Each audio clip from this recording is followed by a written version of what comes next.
Golden State Media Concepts Sci-Fi Podcast. Together we dive into the world of sci-fi and science fiction. From episodes of Star Trek, Star Wars, to The Walking Dead, Resident Evil, all the hot new science fiction movies from the back doors of Marvel or DC. The Golden State Media Concepts Sci-Fi Podcast. You'll never look at science fiction the same way again.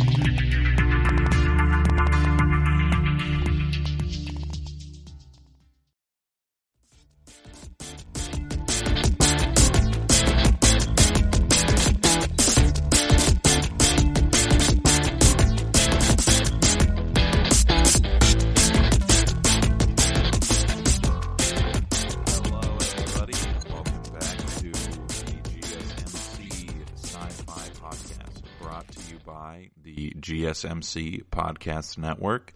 I am your host, Keith, and we are talking about another movie this week. It kind of popped up randomly on my feed for like a Google News articles, which I thought was interesting, so I was intrigued. It is a movie called Lockout. It came out in 2012.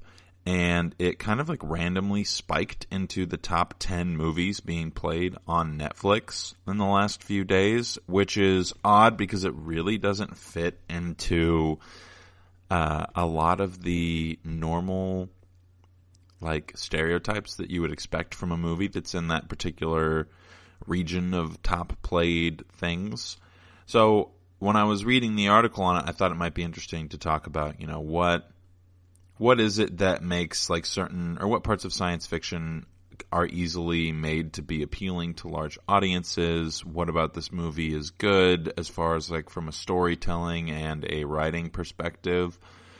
Oftentimes when we are talking about subject matter on this podcast, I'll get very philosophical or critiquey or analytic. And so I was just thinking that this would be a great film to do that because it's been popular and I imagine more than a few of us have seen it. So I just watched that today and I was actually, I don't know if I'd say relatively impressed. I was certainly surprised by the film. It did a lot of stuff really well. It did a lot of things not so well. But there's good reason for that.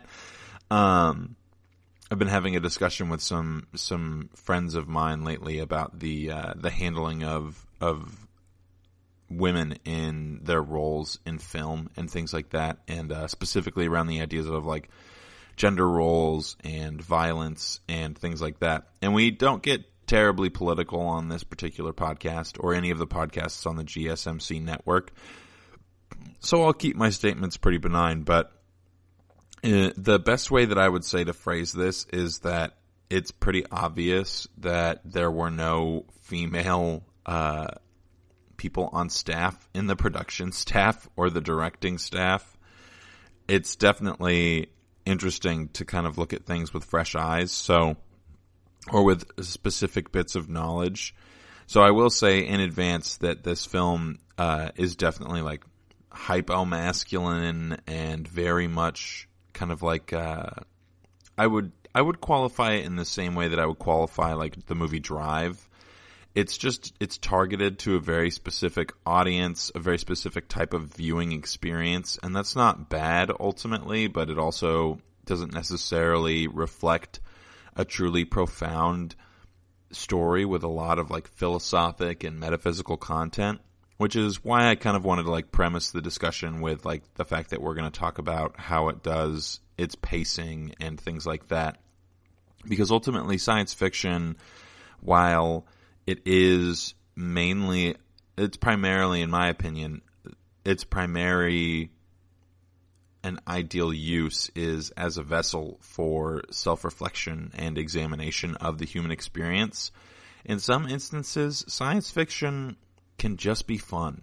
And this is one of those times where I think science fiction is just fun. And I wanted to kind of like compare and contrast with like other things that do force us to kind of reflect inner or reflect back on ourselves a little bit more, back on the human race as a whole, to try and, discern what it is that kind of separates the entertainment and the more maybe escapism-oriented things from the things that I regularly talk about, which usually are very heady and very philosophic.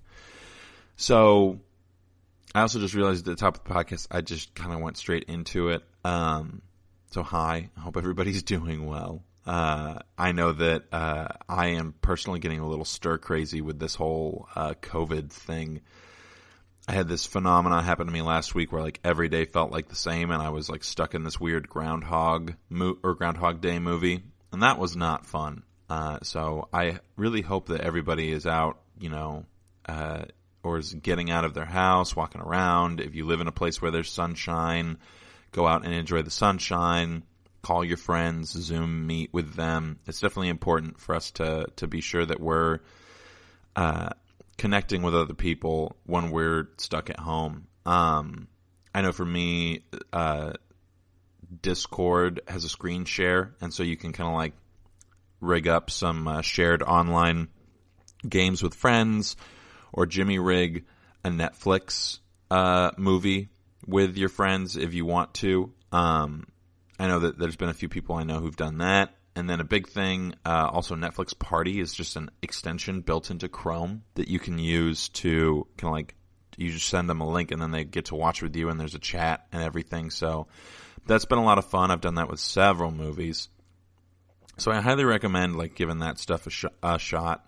And Netflix Party, I think, is an independently developed app. They're separate from Netflix. So definitely feel free to, sponsor them on Patreon and things like that. Shout out to them. It's been a really great service to help us through all this COVID stuff. So back on to the subject. So Lockout, film made in 2012. It stars Guy Pearce. When I was talking about it with a friend of mine, he started laughing because a 2012 film starring Guy Pearce is just, you're kind of in for a particular type of experience.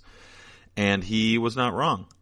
It is directed by James Mather and Steve St. Leger, I want to guess.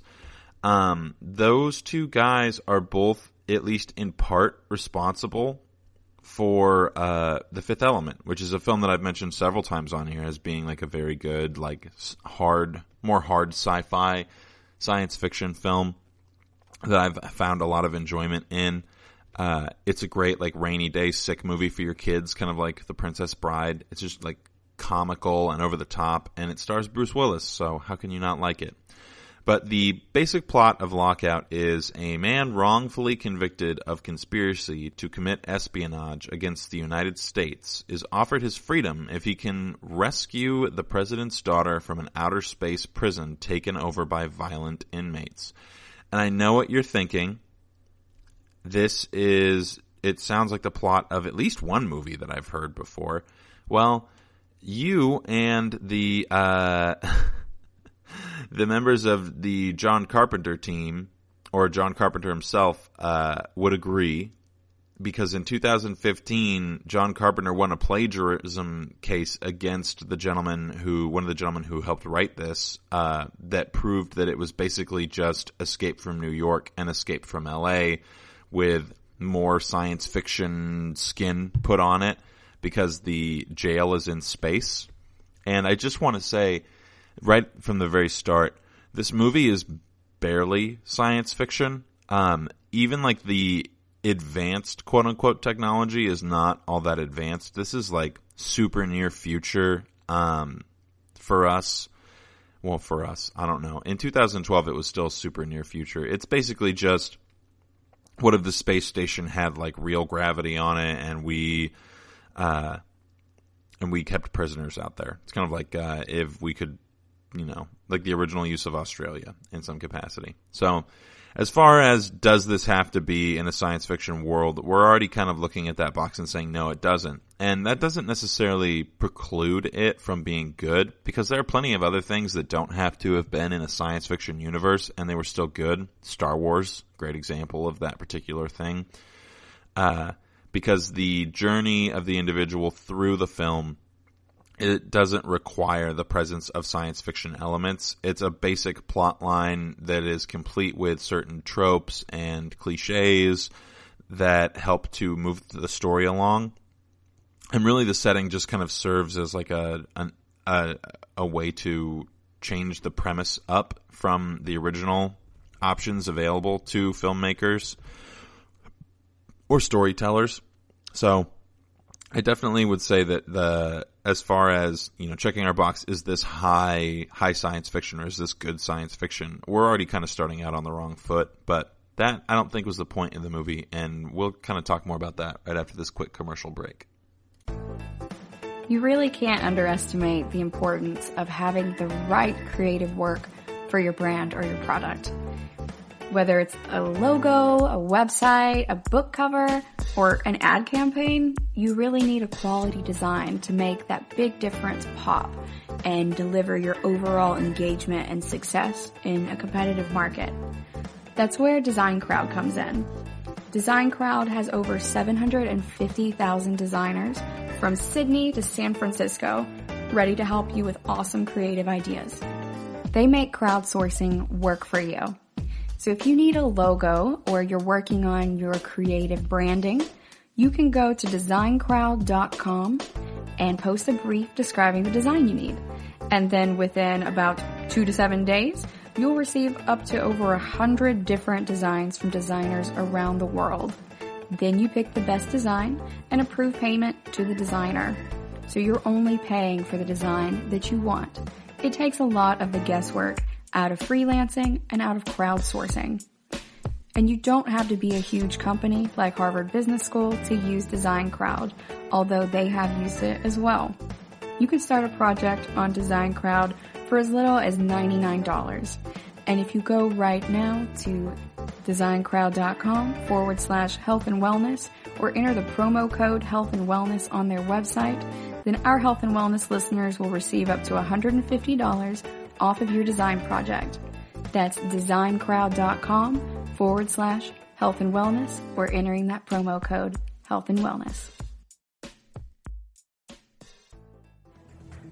Want to find out what movies to go see? Then check out the GSMC Movie Podcast. It's your ticket to the latest movies, whether it's a new blockbuster event, romantic, comedy, or action flick. This show has got it all covered. They talk some what to go see now, don't bother, what's hot on Netflix, and everything in between. That's gsmcpodcast.com/movie-podcast. When it's all about the movies, it has to be this new show. Don't forget to like them on Facebook and follow them on Twitter. Visit gsmcpodcast.com for more info.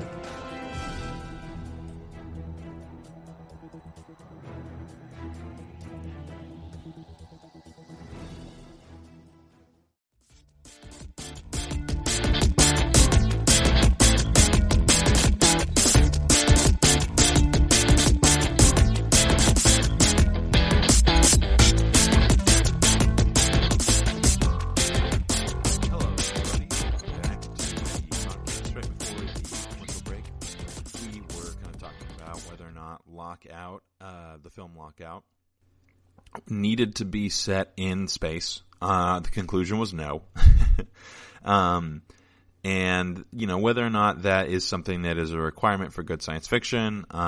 And my statement for that in particular would be that, as I mentioned at the top of the episode, I don't think that the point of this particular story was to make a statement about any sort of like subconscious or interesting aspect of the human experience. I think that it was just kind of like a fun opportunity to tell a story that a particular individual felt would be enjoyable to other people. It's definitely an action flick first before it does anything else. And it's not an action flick in the same capacity that like Total Recall with Arnold Schwarzenegger is an action flick, because there's plenty of, I guess it's hard to come up with a PG word to say, bad donkery, bad, you know what I'm trying to say. There's plenty of just like people being crazy action heroes in Total Recall in those films, but there's this like underlying plot idea that this might not be real, and that is not present in any capacity in Lockout. It's just very straightforwardly an action film, and I actually found that to be very refreshing in some capacities, especially considering if we are going to like take this as a film and like break it down as to whether or not it was quote unquote good objectively. I know a lot of people are kind of, good is relative, and how can you make commentary or analysis on something as to whether or not it's good. As far as art and movies and film, books, all that stuff are concerned, in my opinion, there are a set of general rules, principles, guidelines, whatever you want to call them, that can make something good or bad objectively. But when we're talking about good and bad, we're not talking about entertainment value or even the value that thing has to someone as an individual. For instance, a lot of Disney kids movies, they're objectively not written very well. Some of them are masterpieces, absolutely, but a lot of them not so much. And oftentimes that comes in the form of dialogue and things like that. And those films and those movies aren't necessarily intended to be good, quote unquote, but they aren't intended to be enjoyable. And that's a completely different barometer, in my opinion. And that's why I do the analysis and the things that I do on this show, because sometimes I think it's important for us to acknowledge, like, this isn't something that should shape our perception of the world. We shouldn't look to individuals in these particular instances as places for us to learn more about ourselves or find enlightenment or anything like that. They're just there to provide some sort of like entertainment or like brief respite from the world around us. And those things can be good. They can be therapeutic in their own capacity. But not every action movie needs to be Drive. Not every action movie needs to be Total Recall even. A lot of action movies and science fiction movies can just provide us with entertainment. But we need to be honest with ourselves and be mindful of our consumption of those things so that we can more accurately discern, what it is that we're consuming and how we ought to be consuming it. Because the lacking in mindfulness with your consumption of media is kind of what allows you to be shaped by media, and that's not always a good thing. Art is not necessarily reflective of society in the capacity that art is commercialized in our current context, but in an ideal form, art is a reflection of the individual within society. And so I think more often times art will reflect society, or will cause society to be pushed forward or moved backward or things like that, rather than society being the one that determines whether or not art does certain things. In our current context, art gets to or doesn't get to do certain things based off of its commercial appeal. And that is different than what we would be talking about as far as art is concerned in a vacuum. So if we're being mindful and we're looking to enjoy Lockout, and we're going to go sit down and watch the film with, which I would say you could probably watch this with your family and feel pretty comfortable about it. The rating is pretty accurate. It doesn't have anything terribly awful in it. There's some highly suggestive content, which I definitely found to be a little bit like aggressive, specifically towards the female character in the film, the primary female protagonist, if you will. But it's not necessarily blatant enough that a small child would pick up on it, but that's just something to be aware of. So the film starts out, and then this is part of the reason why I was even willing to watch through all of this instead of just switching to something else, so we could talk about something that was a little bit more philosophical and gave me a little bit more content to talk about. But the film starts out very just like flying by the seat of your pants, and it does not stop. I think that there's something to be said for the art of pacing in action movies. And pacing can be defined as like, how fast the tension of a film rises and falls, in addition to how fast the plot moves forward. And the interesting thing about Lockout is that it finds a way to have an incredibly fast pacing without feeling like it's just passing you by and you're just kind of unengaged. Every tiny little interaction that we have with each character is so quirky in some capacity that we really thoroughly understand exactly who we're dealing with at pretty much all times, with every single interaction that we get to see. And there is a twist at the end of the film, which I actually thought was incredibly well executed. So there might be a little bit of like a moral to the story here about trust, because trust is a theme that is brought up several times, but we'll cover that later on. But as far as pacing is concerned, the movie moves very quickly. And what is done well in this particular capacity is that each individual character has their own sort of quirkiness to them that kind of it contributes to their ability to be accessible. You know, the main character, of course, smokes cigarettes. The police chief is, of course, like, you know, he's a Russian, I guess you could say, like, very stick in the mud type of person, who, like, no nonsense type of guy.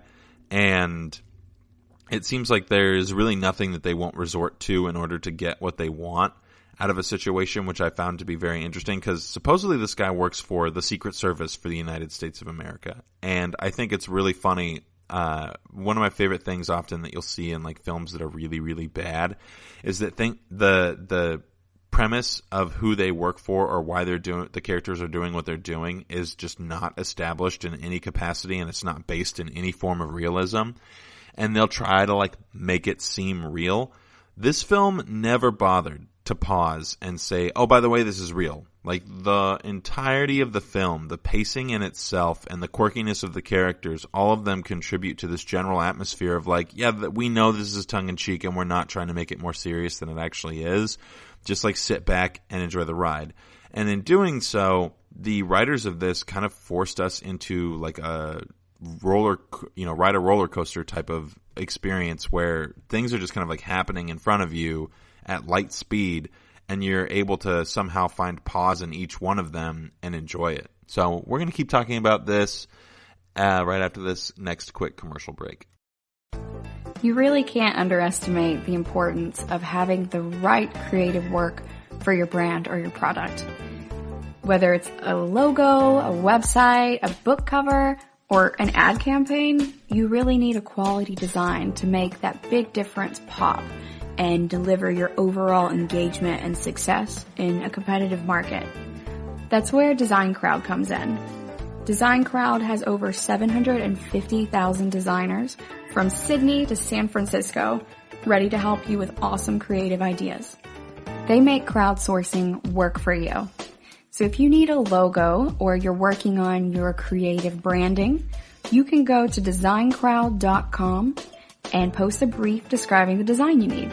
And then within about 2 to 7 days, you'll receive up to over 100 different designs from designers around the world. Then you pick the best design and approve payment to the designer. So you're only paying for the design that you want. It takes a lot of the guesswork out of freelancing and out of crowdsourcing. And you don't have to be a huge company like Harvard Business School to use Design Crowd, although they have used it as well. You can start a project on Design Crowd for as little as $99.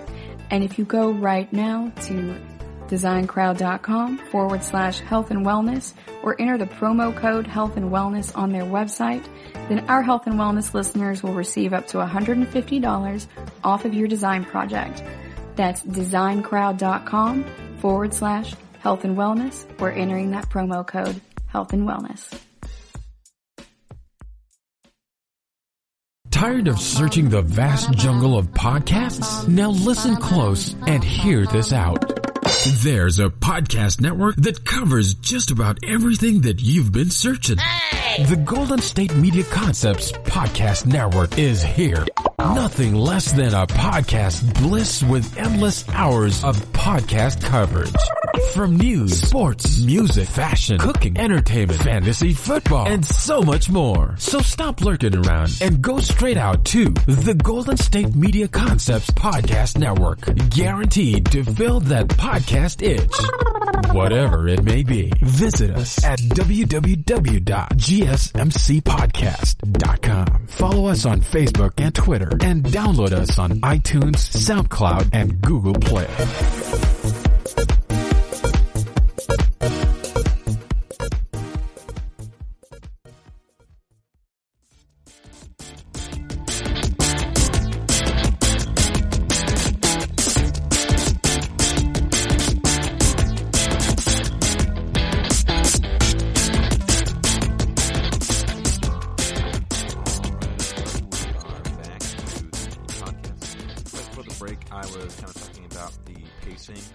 Lockout and why they did such a good job with it, and what that has to do with our ability to enjoy it, or why it's kind of a good action film. So pacing is something that a lot of people kind of take for granted in films that they are watching, because it really kind of dictates your ability as a viewer to engage with a plot or a story or a character. If we enter into a space where we learn way too much way too quickly, then we're going to kind of be operating on like information overload, which is not necessarily all that advantageous for films and things like that. You definitely don't want to like floodlight your audience members with this deep, meaningful, engaging backstory without establishing some sort of like character traits. A good example of this is obviously the introduction to Up. When we see the original, I think Eugene is the older gentleman's name, and his wife, who I don't know if I remember her name, which makes me feel a little odd. I guess she's not in the film a ton, so it makes sense. But when we first meet them, it very quickly is established like their roles in the relationship. So as we watch them go through their life, and the pacing kind of like quickens towards their ultimate the ultimate conclusion of their relationship, then we feel engaged and like we've accessed something uniquely human. But that's because we had characters who were representative of specific phenomena in the world around us to attach ourselves to. And Lockout, obviously not to the same degree of effectiveness, does this very well. The introductory scene is us watching our main character get beat up while he describes in an interrogation room the situation that he found himself in, that makes it so that he is unable to or so that he is sentenced to, anything, that he's charged with a crime. And what's interesting about that in particular is just the way that it's handled and the way that the twist is kind of handled. It's probably pretty obvious to people who are looking for it. If you're looking for the twist, you'll probably see it pretty quickly, which I think is interesting. The twist definitely adds a lot to the film. It's kind of what gives it like this overall meta narrative that you feel like you can attach yourself to. And it is kind of what like makes it seem a little bit more, it makes it a little bit more enjoyable than just like a straightforward action film would be. But the way in which each character is portrayed is that they are like a reliable narrator, that they are a reliable viewer of the scenarios that they are looking at. Except for like one or two individuals who it seems pretty clear to the audience they're not seeing something that someone else is. And the thing that we learn very quickly about the main character is that he is not deterred by brute force from the truth, and he is someone who is unafraid of like the consequences of his actions in some capacity. So he definitely has like a 1980s bad cop vibe, which I think is really funny, because I particularly love that trope. I think that it is like, I don't know, I think it's just a great trope. So we learn a lot about him very quickly. We learn about these other characters who are involved in the scenario, and then we get sent to the space station. But like prior to any exposition of this space station jail, we get this long action sequence over the course of several like flashbacks and very quick scenes of like how it was that this guy was, caught and why he's upset. The main character, whose name is Snow, or at least his code name is Snow. But he, he tells his story from his point of view and sees things from his point of view in a particular way, and ultimately, we as the audience are led to believe that is like that is the absolute form of truth in that particular instance. And so we get this very interestingly paced action sequence over the top of the exposition. So instead of us like kind of traveling out to the space station to learn about it in its own like isolated form, we get exposition over the top of action, which I think is really unique and interesting and kind of different from other action movies, because a lot of like heist films will do that. They'll be like, here's the exposition over the top of a bunch of people getting ready, and there's boots and people are running and blah, blah, blah. And that can be really effective. But when we get like exposition of like this guy saying like, oh, this is the thing that happened and this is where I think that you guys have it wrong, over the top of someone, kind of proposing that there might be something corrupt going on in this space station prison, it just becomes much more intriguing. And this movie throws a lot of interesting things kind of out of nowhere at you and puts a lot of like, they're called Chekhov's gun into it. And what a Chekhov's gun is basically like a statement that seems benign at the time or seems unimportant at the time, especially to the characters, that later becomes incredibly important. A good example of this is the main female character's name is Emily, I believe, and she has bodyguards because she is the daughter of the president, hence why it becomes important for someone to break her out of this jail in space that is eventually taken over by inmates.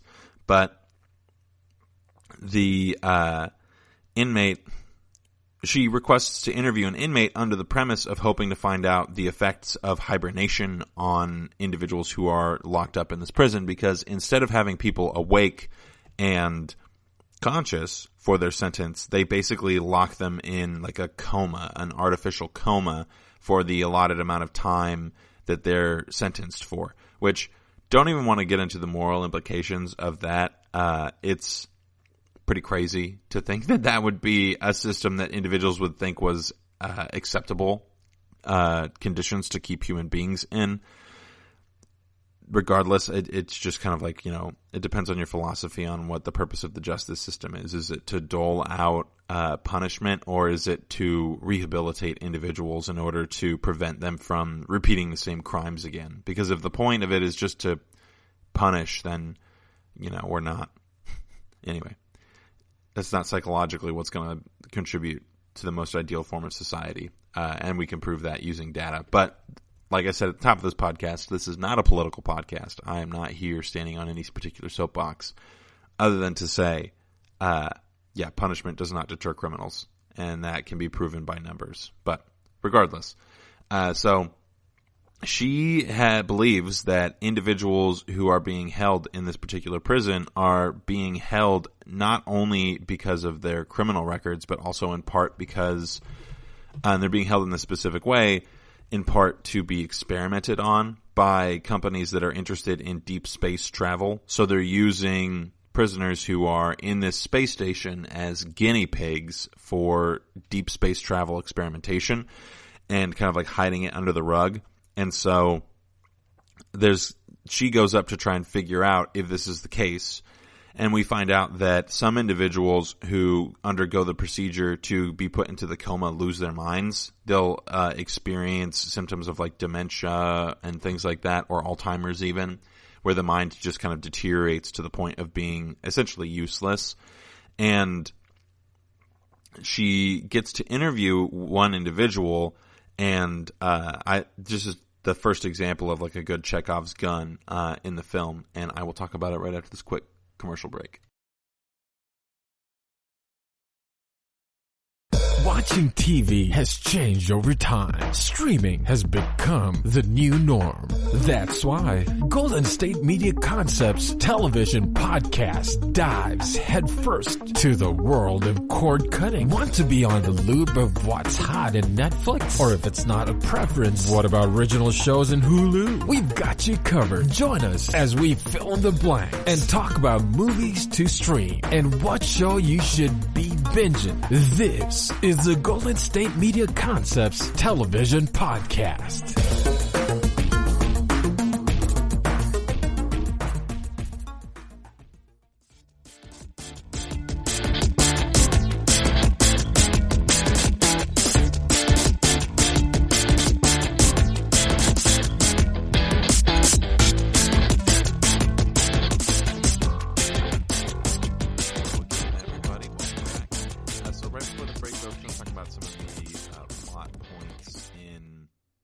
Lockout and their pertinence to the pacing of the film overall. I wanted to kind of touch on some specific aspects of character development that I found that were executed really well in this particular movie, film, whatever you want to call it. I don't know if anybody else has this kind of relationship with movies in their friend group or the people who you talk about movies with, but to me, my friends have like a decided line between what they call a film and what they call a movie. They'll use the term film to kind of describe something that is a little bit more highbrow, if you will, and they'll use movie to describe something like a Disney movie, or versus a Disney film. So I think it's interesting. I don't know. I like pointing things out. If your friends do stuff like that, definitely let me know. Which I don't know that any. It's funny hosting this podcast. I really enjoy it, and I have a great time with it. But there's difficulty between or difficulty in engaging with the audience members because just some of the parameters of the podcasting world in general make it a little bit difficult to find feedback. So I apologize if anybody has tried to put something in the comments or leave a review about something specific. I have not seen anything. So anyway, Lockout character development. The character development in this film is done very effectively. There is just something about the way in which each character is written that makes you feel almost immediately endeared to them in some capacity. And I think that might be in part because they all are just very blatantly representative of a specific archetype within the genre. And the genre of this film arguably is like 1980s action movie. And the fact that this came out in 2012 is kind of what gives it that like nostalgic like element to it that I think really incites a lot of interest for particular individuals. And the way that they do that is by kind of like like the main character, Snow. He is hypo-masculinized. He's this ripped up dude who runs around with a gun and doesn't give a crud about what anybody has to say about him or anything like that. Or he doesn't really care about anything other than the truth in some capacity, which I think it really endears us to him as audience members, because even though his means to acquire the truth are murky at best, he doesn't really interact with the world in a way that makes us question whether or not his intentions are good. And I wanted to mention specifically there is a prisoner who is the one who's being interviewed, and I was talking about Chekhov's gun prior to the commercial break. When the prisoner is released to be interviewed by Emily, the guard mentions that they don't allow weapons in the room with the prisoner, but the bodyguards are in the room with the prisoner, which, as far as writing is concerned, that's not done there's no reason for them to be in there because there's a giant bulletproof glass window between Emily and the prisoner, and the prisoner's also chained pretty solidly to the floor, of course. So why the bodyguards are in the room with the prisoner is just beyond me. But it's kind of like one of those instances where the writers had to subtly force a situation in order to move the plot forward. And I always find it to be pretty funny when you're kind of looking at things in hindsight and like, oh, how did I not catch that that's just ridiculous and unnecessary? Because it absolutely is ridiculous and unnecessary for the bodyguards to have been in the room with the prisoner when, again, he's chained and there's a bulletproof glass between him and the president's daughter. So why they're in that room makes no sense to me. And then in addition to that, they brought their weapons in with them, even though they were explicitly instructed not to. And the prisoner who initiates the release of all the other prisoners in the facility is aware of that somehow in some capacity, or he looks around and is able to figure out that the bodyguards have a gun on them, and that's how he makes his initial escape, is by taking the gun off of one of the bodyguards that goes into the room with him, even though the bodyguard didn't have to be in the room with him. And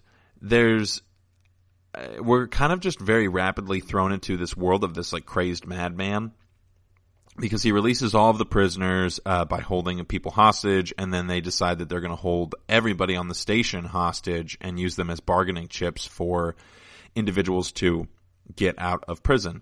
And there's one guy that the camera very quickly pans to who has a similar accent to the main guy, who we believe to be the film establishes that he's going to be the dude who we follow as far as like prisoners are concerned, because he's the one who initiates. He's kind of the catalyst in a lot of capacities. But what we find out pretty quickly is that there is another prisoner who seems to kind of have his head on a little bit more straight and has goals in mind, whereas this guy just kind of exists as like an agent of chaos. And it's very clear that he was crazy before he got put into the stasis, and so he's just equally crazy out of it. Not really implied as to whether or not he got more or less crazy, though I do think it's interesting that the warden chose this particular prisoner, probably knowing that he was going to be belligerent, but underestimating that prisoner's ability to discern things and information about a situation and figure out whether or not he was going to be able to use that situation to his advantage. But things move in this movie, they move very rapidly. So we go pretty much straight from from the Snow character being convicted of his crime and getting sentenced to all of a sudden now the president's daughter is being held captive on a space station that is currently ruled by 500 and some odd released inmates. And they're not like soft violations. They're definitely very just serious violations. I think that they mentioned that the guy who they took out of his coma to talk to Emily has like 54 counts of violent assault or something like that. So he is definitely not a nice man, is the way that I would phrase it politely. So he takes over. Everybody starts getting, the prisoners rally in some capacity, which I think is interesting because someone pointed out to me that it seems awfully organized. As far as like a prison takeover or a riot is concerned, it seems awfully organized for a bunch of people who've been stuck in a coma. So the film just does a good job of kind of making us gloss over that by using pacing as a tool. So oftentimes this film will do things that would normally cause people to be like, oh, that's just not believable. But because the film is moving so quickly, you almost don't even have a chance to think about what is believable and what isn't in this particular instance. It's kind of like, oh, this is just happening.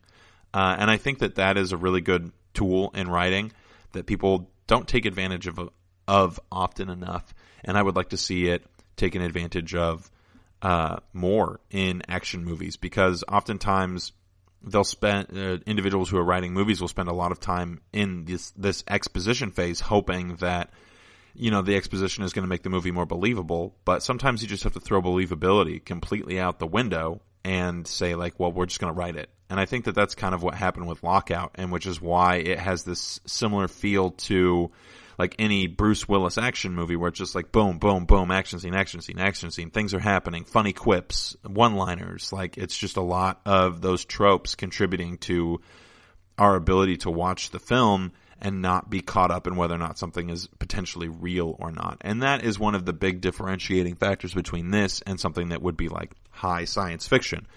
Not even mentioning that it's barely science fiction. as far as like just the believability level and the desire for the audience to believe it possible to have what's happening be happening, it's just kind of not there. So we're going to keep talking about Lockout right after this next quick commercial break.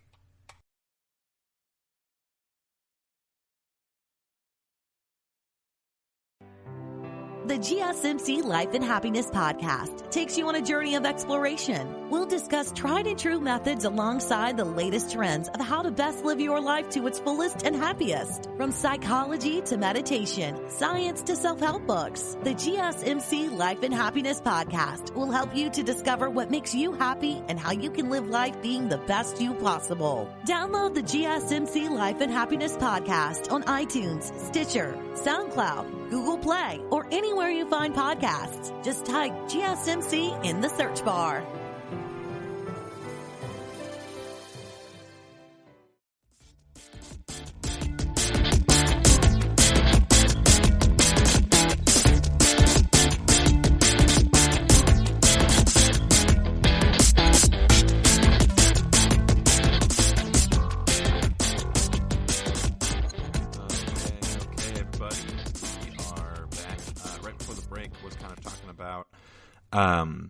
How pacing is used as an effective tool to mitigate the need for suspension of disbelief in the film Lockout, which is what we've been focusing on for this particular podcast. And I wanted to kind of move on to some of like the overarching themes that might be present in this film. Now, I'm using that term liberally if you are the type of person who uses film and movie to differentiate between those two things. Now, I am hesitant to think of these themes as being super important to the movie itself, as I think that the movie is just kind of like overall an unapologetic romp through a somewhat interesting premise with very intriguing characters. But there is like a common thread between several characters and the plot of the movie that I think is worthy of mention. And that idea is the idea of like truth or reliability, if you will.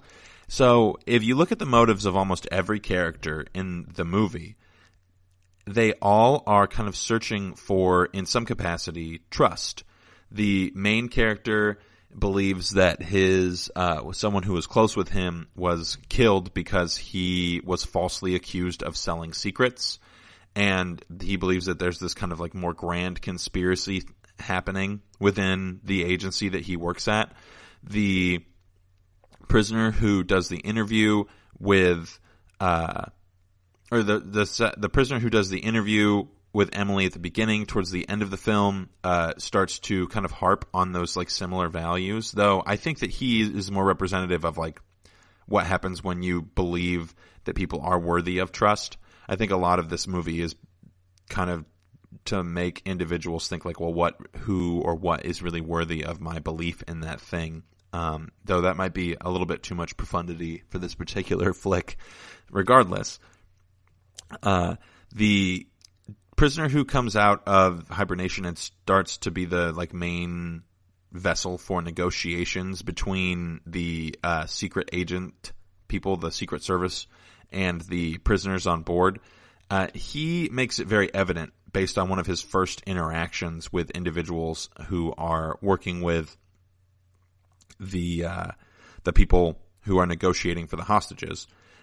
He makes it very evident that trust is very important to him, in a way that is just kind of different from how we see Snow executing that same idea.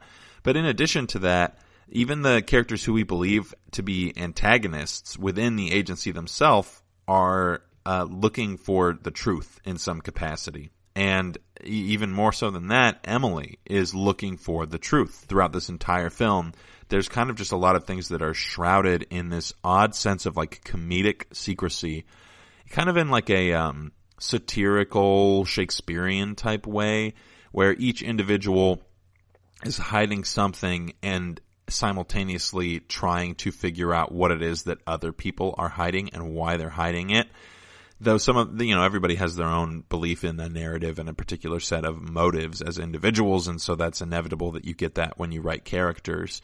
But I think that this theme of trust is very important and belief is very important, because as we get towards the end of the film and we start seeing these other things come to fruition, we start realizing that a lot of the intrinsic issues to, why these people do things the way that they do them is because of trust. And there is kind of this dichotomy between negotiation and brute force in order to acquire the truth. And I think that this is something that's really present in a lot of action movies, where ultimately the primary tool for acquiring truth ends up being brute force. And this is definitely overextending the meaningfulness of this movie in some capacity for me to make a statement like this. But I think that in some profound way, the human experience itself is driven by our need to actualize things around us as being real. And often we want to just be able to exert our will on something, or exert even physical force on something in order to get it to acknowledge us or to adhere to our beliefs about the world. And we do this in very obvious, but also in very subconscious and pernicious ways, to where we're not even realizing that we're manipulating a situation to solicit a specific result, because we're so mired in this idea of confirming a bias that we lose sight of what it would take to get that, to ascertain that insight without, losing ourselves in the process. Because ultimately the process of finding the truth is about finding yourself and finding out what you believe about the world and what about that belief system is real. But when you resort to things that feel like we'll call them subfrontal cortex, then you ultimately start losing the very humanity that drives you to pursue truth in the first place. And so I think it's really important to mention that Snow as a character is not super endearing. We as the audience are not really driven to empathize with him in any capacity, because he resorts to violence against everybody who he interacts with in order to ascertain the truth about what he's looking for. So he feels kind of aimless, but because he's associated with the Secret Service, we believe him to be a representative of a good version of finding truth. And then when we look at the prisoner, who is also kind of searching for truth and searching for trust, his methodology it feels more selfish rather than selfless. But ultimately, I don't think that he's any different from Snow, the main character. And this is something that I think is present in a lot of just storytelling in general, where we start to lose sight of what it is that we believe makes someone human, because we think that the ends justify the means. And I've said this quite often in discussions that I've had with other people about morals or ethics, and that I don't think that it's that people are necessarily intrinsically evil in some capacity. I don't think that people really believe themselves to be evil unless it's, serves them some sort of social purpose to believe that. But individuals kind of walk down this path of making these small little concessions in their beliefs or instincts about other human beings. And they walk this path making all of these little concessions until they end up in a place where they ultimately are no longer really capable of looking back and saying I've behaved in a way that was advantageous or pragmatic. And when we watch these action movies mindlessly, then we kind of think to ourselves this is just how you get the truth, or this is just how you get people to tell you what it is that you want them to tell you. And that's just not reality in some capacity. And this is where I think, statements like what Bill Maher said years and years ago about comic books kind of come in handy, if you will, to us as individuals and us as consumers of media, because ultimately, the things that people do in order to acquire what they want, those ends almost never really justify the means completely. And when you put it in juxtaposition between a good and an evil force, then ultimately, usually the good force ends up acting out some sort of heinous injustice to the bad force, in the same way that the bad force was trying to act out a heinous injustice to the good force. So really, what's the difference between the two of them? A good example of this is that scene, the interrogation scene from The Dark Knight, is it The Dark Knight? Yeah, The Dark Knight with the Joker, where Batman is interrogating the Joker in order to figure out where Rachel and Harvey Dent are. And the Joker makes an explicit point to say that, like, because I'm an agent of chaos, you can't use force to acquire the truth from me.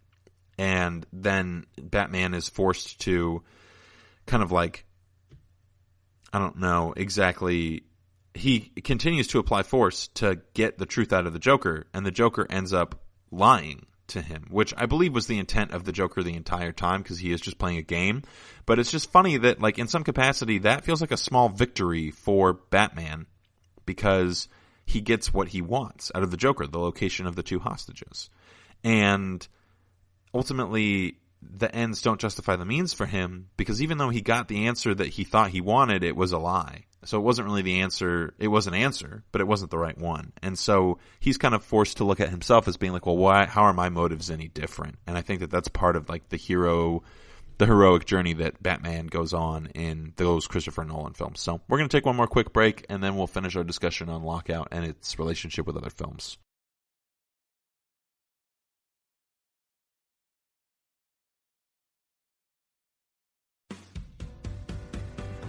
The Golden State Media Concepts Travel Podcast, the show that gives you advice on everything travel. We explore places you've always wanted to go, as well as giving tips for traveling in those places. We'll give you advice on the best sites for travel tips, information, and discounts. Join us as we travel the world, explore cultures, and meet new people. The Golden State Media Concepts Travel Podcast has got you covered. Download the GSMC Travel Podcast on iTunes, Stitcher, SoundCloud, Google Play, or anywhere you find podcasts. Just type GSMC in the search bar.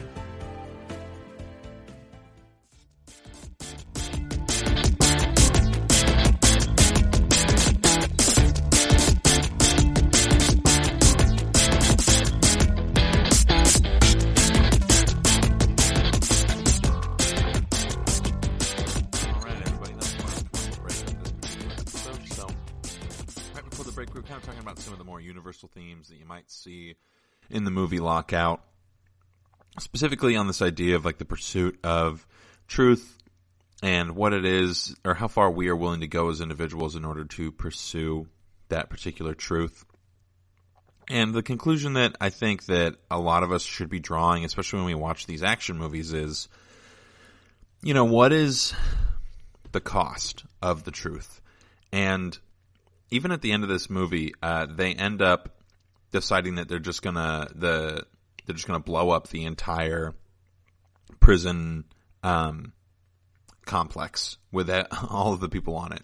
And it's, again, the pacing of this film really allows for you to not be able to have time to question the morality of what's being done in order to ascertain the truth or get the desired results that you're looking for. And I think that that's absolutely intentional, because I think that the person who wrote this film, the writers and the directors of this film, are hoping that it will sit with you, at least in some capacity, at least a little bit. And it does. It is kind of hard to, like, walk away from it and not, like, take a moment to sit and look back. And part of the way that they accomplish that is with their use of pacing. And I hate to keep using that word, because I feel like I've been talking about it the entire podcast, but really, we're looking at this film through a critical lens as to whether or not it has something to offer us outside of just entertainment.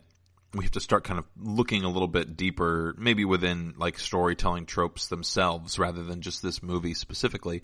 Because, again, it's not like this movie has a ton to offer. It is just super fun, very action-y, very straightforward, not a lot of subtlety in the way that it does things, but the subtlety comes when you're done watching it and you can finally take a breath after this, like, hour and a half of just straight, like, 3-second one-liner clips and action scenes. And when you sit back and kind of think about, like, well, what did each side do in order to get what they wanted? It becomes pretty clear that there is no side that's right. Both sides are kind of doing these heinous things to the other side in order to ensure that they get what they want. The prisoners are killing, they're killing hostages, like, wantonly, and the opposing side is literally only not killing the prisoners because there's one specific hostage aboard who the president wants to rescue. And that's kind of like the linchpin, if you will, of the situation, is that the president is the one who's going to give the order to on whether or not they're going to negotiate with these prisoners or just blow up the space station. And as he is, in conflict with that particular thing, the only reason he's in conflict with that decision is because his daughter is on board that station. And so, we kind of watch both sides going back and forth doing these incredibly questionable things as far as morality is concerned. And when we sit back and look at it, again, I just think that this is like a classic, really good and important storytelling mechanism for us to be aware of, is that the ends don't end up justifying the means. And we as viewers aren't necessarily driven to question that, but I think that we ought to more often, because it's easy for us to form these dichotomous relationships between good and evil. This guy's a bad guy. He has weird teeth. He has a bad hairdo. He says the following things. He does the following things. And it's not that that person isn't, in some capacity, undesirable, to say the least, or that person isn't abhorrent in their actions. But it is to say that if we think that we can somehow exist on some different plane while basically committing different versions of the same atrocities on other people, then we're kind of missing out on what it means to be like human and to see other people as being valuable. And I think that it's very easy to do that in the environment of an action movie, because the easiest way for us to move the plot forward quickly is to say, here's the good guy, here's the bad guy. Bad guy bad, good guy good. Don't question the good guy. And I think that a lot of us miss out on deeper and more meaningful engagement with different forms of media because we're so quick to label things as being good and bad. And I've mentioned this several times in the podcast, or at least once, where there's kind of like a quote from a critic who says that, the mark of someone who's truly aware or intelligent is that they can find deep and profound statements within things that are seemingly surface level or simple, and at the same rate and to the same degree that they can find them in things that are trying to portray them. And this Lockout, I think, is a great example of a film where it would be easy for us to just write it off as being like some simple form of entertainment, which it is. It is some simple, baseless form of entertainment in some capacity. But I think in a more meaningful capacity, it is an opportunity for us as individuals to take a look at how it is that we consume things like Lockout. Because ultimately, there's a lot to be learned just from the reflection on different forms of media, even if those forms of media aren't particularly highbrow or incredible.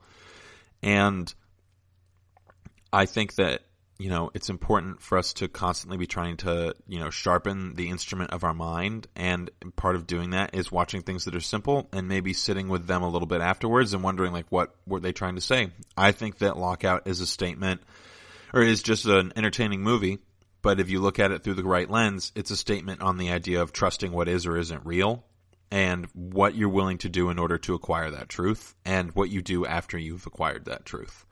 And I think that it's important and what you become in acquiring that truth. And it's important for us to take an honest look at those things when it comes to any form of media. But when it comes to just watching something for the sake of watching something and kind of escaping into it, enjoy it while it's there.